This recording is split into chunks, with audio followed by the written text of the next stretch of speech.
Visual symptoms may include flames, smoke, or visual damage to engine cowlings. It may not be possible to distinguish initially between an engine surge without damage and one accompanying severe damage. The symptoms of the two kinds of events can be very similar, and from an operational standpoint, it is not important to know immediately which of the two has occurred. If it does become necessary to shut down the engine, wait until you positively identify the engine you select as actually being the malfunctioning engine. It should be noted that even an engine which may show signs of visible damage and visible flames may very well be producing useful power necessary for initial climb out. Again, the first priority is to fly the airplane, not the engine. After you have positive control of the aircraft's flight path, then identify and secure the affected engine when time permits. Diagnosis of exactly what caused the engine problem is neither necessary nor safe if it diverts resources from flying the airplane. The malfunctions discussed so far have compelling cues, such as loud bangs, vibration, and warning or advisory messages. In each case, the challenge is to fly the airplane without being distracted by very compelling or alarming engine symptoms. The last type of malfunction to be discussed here is more subtle.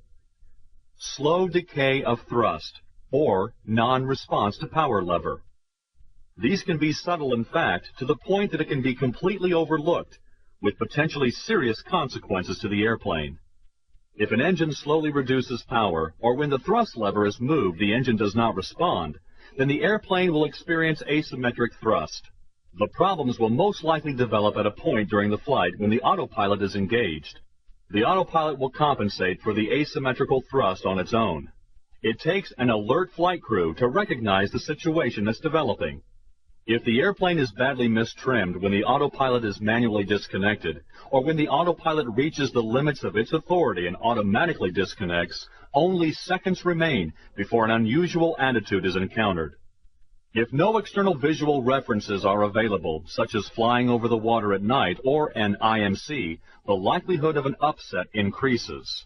This condition of low-power engine loss with the autopilot on has caused several aircraft upsets, which were not always recoverable.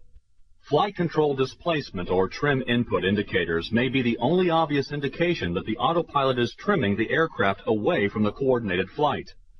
Vigilance is required to detect these stealthy engine malfunctions and to maintain a safe flight attitude while the situation is still recoverable.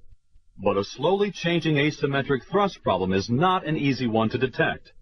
Symptoms may include multiple system problems such as generators dropping offline, low engine oil pressure, unexplained airplane attitude changes, significant differences between primary parameters from one engine to the next. If